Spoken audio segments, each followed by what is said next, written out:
Bismillah, Alhamdulillah, wa salatu wa salamu ala Rasulillah wa ala alihi wa sahbihi wa man walaha ma ba'd. We are continuing in our discussion of the names and attributes of Allah subhanahu wa ta'ala. And today we have now moved on to the name of Allah. We're going to move on to the name of Allah, al-Lateef. Al-Lateef. And the name of Allah, al-Lateef, comes from the verb latafa. And the verb latafa, actually it's a very profound and a deep verb.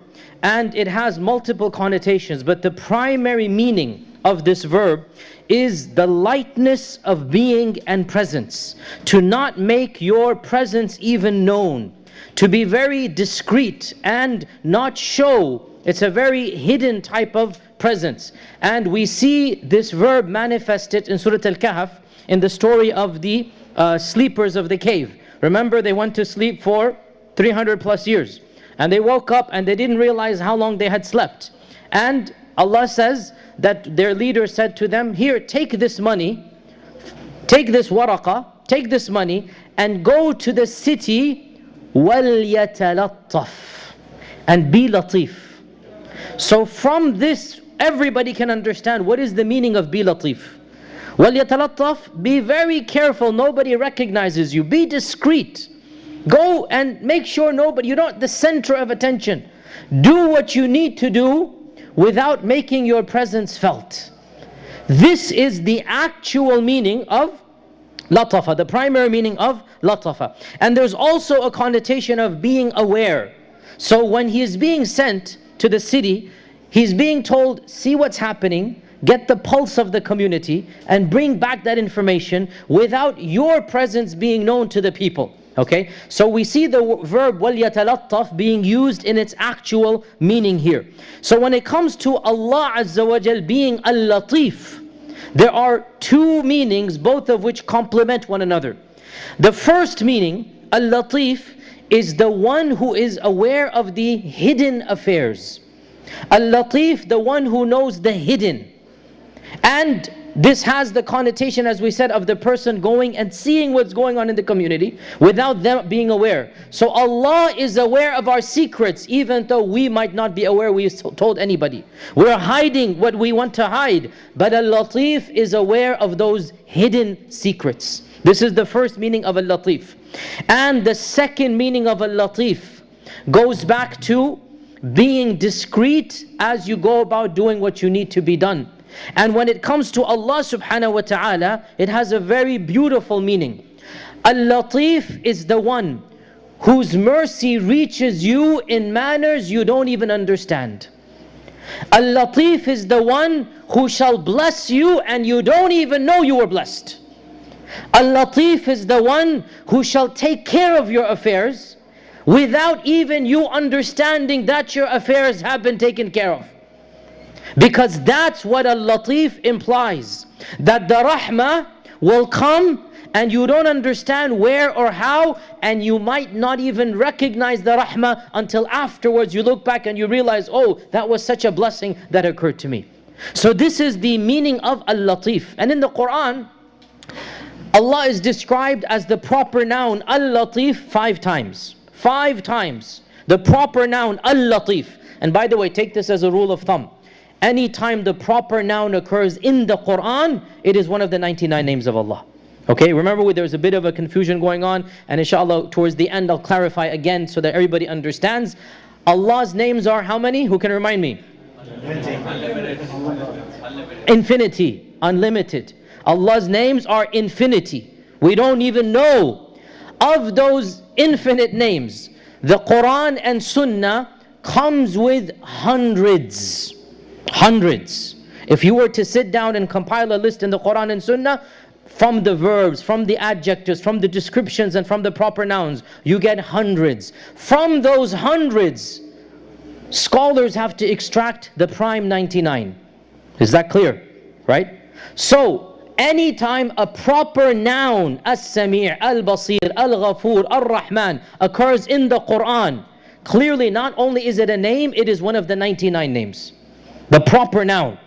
The problem comes to extract, like we said, al-Jamil and whatnot, the hadith finds it and whatnot. This is where the controversy comes. Al-Lateef is a proper noun in the Quran. So there's no question, al-Lateef is one of the names of Allah. And it occurs in the proper noun form 5 times. Every one of those 5 times, it is always linked with the same name.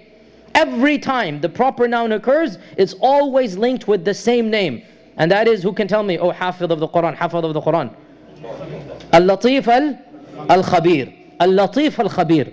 All 5 times. Every time the word Lateef occurs, it is Al-Lateef al-Khabir. Why? Khabir is the one who is aware of the open. Lateef is the one who is aware of the hidden. Lateef, the one who is aware of secrets. Khabir, the one who is aware of that which is open. So Allah is Al-Lateef and Al-Khabir. He knows what you're hiding. He knows what's in my heart. He knows what's in our minds. He knows that secret that nobody knows. That is Al-Lateef. And He is Al-Khabir, the one who is aware of everything. And Allah Azza wa Jal mentions this name, as I said, 5 times. And of those times, for example, in Surah Tabarak, أَلَا يَعْلَمُ مَنْ خَلَقَ وَهُوَ اللَّطِيفُ الْخَبِيرُ. Doesn't it make sense that the one who created everything should know everything? أَلَا يَعْلَمُ مَنْ خَلَقَ. How can Allah not know? أَلَا يَعْلَمُ مَنْ خَلَقَ. When He created you, and He created your heart and my mind and your soul and my body, surely He knows what's in your soul and my mind. Surely He knows what we're hiding. أَلَا يَعْلَمُ مَنْ خَلَقَ. It's a rhetorical question. How can anybody deny Allah's knowledge? أَلَا يَعْلَمُ مَنْ خَلَقَ. Indeed, Allah is Al-Lateef and Al-Khabir. Also in the Quran, Surah Luqman, when Luqman is giving advice to his son, Luqman's famous advice to his son, يَا بُنَيْ إنها أن تكن مثقال حبة من خردل فتكن في صخرة أو في السماوات أو في الأرض يأتي بها الله إن الله لطيف خبير. Oh my son, even if it is a حبة من خردل, they translate as a mustard seed. In fact, the meaning here is an atoms, or the smallest. The Arabs have an expression, حبة من خردل. It means the smallest of the small. Even if it is an atom, even if it is the smallest thing, and you hid it under a rock or a stone, or you hid it somewhere in the heavens or earth, Allah will bring it back. Allah knows it. Allah is what? Al-Lateef and Al-Khabir. So, Al-Lateef and Al-Khabir, they always occur together in the Quran 5 times. 2 times in the Quran, and this is rare for a name, but if for Lateef it occurs, Allah uses it as a direct description of Himself. Wallahu, that Allahu latifun bi'ibadih. Allahu latifun bi'ibadih. This is in the Quran. This is very rare that Allah takes a proper noun, uses it as a description of Himself. Allah is Lateef with His servants. And this shows us the importance of the name of Allah, Al-Lateef. Allahu latifun bi'ibadih. How? What does He do? يَرْزُقُ مَنْ يَشَاءُ. This is what the verse is saying. He gives His rizq to whomever He pleases, however He pleases. And therefore, what this ayah means here is that Allah's rizq, look at how Allah links Al-Lateef with rizq. Allahu latifun bi'ibadi yarzuqu man yasha. How so? Allah is saying, oh, you who are worried about your sustenance, your money, your paycheck, don't worry, you will get it. I have methods to give it to you. You won't even know how it's going to come. It's going to come. I am the Lateef, and I will give you the rizq, because I am the one who provides, and I am the one who provides in manners you don't even recognize. So the name of Allah, Al-Lateef, is Allah is reminding His servants that haven't I taken care of you so far?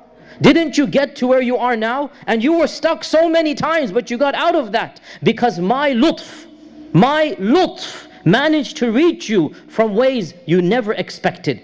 وَيَرْزُقُهُ مِنْ حَيْثُ لَا يَحْتَسِبُ. Allah's rizq will come from sources you never expected, because Allah is Al-Lateef. And one of the great scholars of the past, the linguist by the name of Az-Zajjaj, he said that Al-Lateef is the one who is generous to His servants in secret, so that even the servants do not understand that the generosity, where is it coming from? Even the servant does not understand how their affairs are being taken care of. And so Allah is Lateef, and rizq is one of the main manifestations of that. And we said there are 2 times it occurs in the Quran as a proper description. Number 1, Allahu latifun bi'ibadih. Number 2 is in the story of Yusuf alayhi salam. And it's very appropriate in the story of Yusuf, that right at the end of the story, after Yusuf has gone through the bottom of the well and the dungeons of the prison, and being seduced and being thrown here and taken to the ministry and then becoming the minister of finance, this whole journey, what does Yusuf say? What name of Allah does he mention? Right at the very end, he makes that beautiful dua, and then he says, Inna Rabbi Lateefun lima yasha. This is what lutf is. You want to understand lutf? The story of Yusuf makes us understand what is lutf. And at the end, Yusuf mentions this name of Allah. Inna Rabbi Lateefun lima yasha. How did I end up at the bottom of a well, and then inside of a dungeon, and then in the palaces of Aziz and being seduced, and then throughout all of this, Allah Azza wa Jal is taking care of me. And had I not been in the previous situation, I wouldn't have gone to the next one until finally I am the minister of finance of the greatest civilization known to man at that time, and that is ancient Egypt. Were I not in dungeon, were I not in the well, were I not being seduced, I would not have ended up here. And Allah was taking care of me, and I did not recognize it, but now I see. Inna Rabbi Lateefun lima yasha. My Rabb is Lateef to whomever He wants to be. Innahu huwal alimul hakim. So Yusuf's story is the perfect manifestation of Allah Azza wa Jal's lutf that you do not understand. But Allah is Lateef. And Allah will use every opportunity, not only to protect you, but to provide in a way and from a means and from a source you will never understand.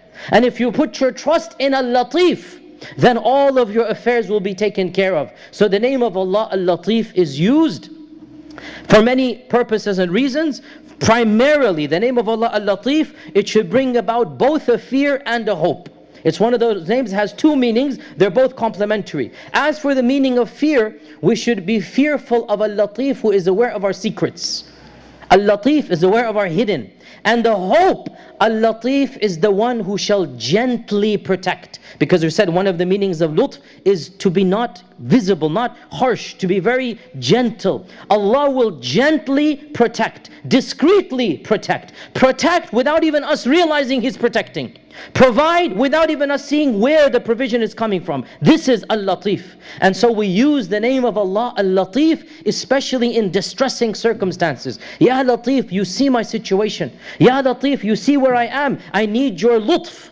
Your lutf will protect me even if I don't understand how. So the name of Allah, al-Lateef, is a powerful name to use, and especially when we're invoking Allah Azza wa Jal in a difficult situation, we want His hidden protection, His hidden rizq, His hidden provision. We want every affair of ours to be directed and managed by the one who's directing and managing we don't even know, we can't even see, we can't even feel, but we trust. Like Yusuf trusted that in the end we shall end up in the best position because Allah is Lateef with His servants. May Allah Azza wa Jal shower us with His lutf and envelope us in His mercy. And inshallah we will continue tomorrow. Wassalamu alaikum wa rahmatullahi wa barakatuh.